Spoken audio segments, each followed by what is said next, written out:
এখানে যে গাছগুলো দেখছেন এগুলো ডিফারেন্ট টাইপস অফ অ্যাগ্লোনিমা, এবং গাছগুলো পটিং সয়েলও খুব ঝুরঝুরে করা আছে, এবং গাছগুলো একটি প্যালেটের উপর রাখা আছে, এবং গাছগুলোর গ্রোথ দেখুন, এবং গাছগুলো কত শুটস বেরিয়েছে, এবং এক একটি গাছ কয়েকদিনের ভিতরে কত সুন্দর ঝোপালো এবং বুশি হচ্ছে।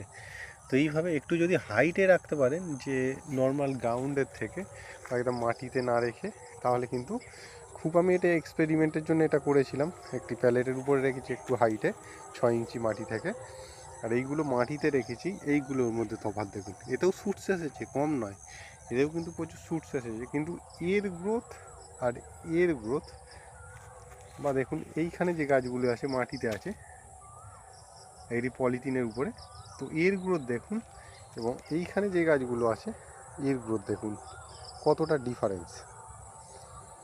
তো এইভাবে আপনাদের গাছ নিয়েও একটু এক্সপেরিমেন্ট করে বিভিন্ন জায়গায় রেখে দেখতে হবে যে কী রেজাল্ট আসছে, কোনখানে আমার গাছটা শ্যুট করছে ভালো।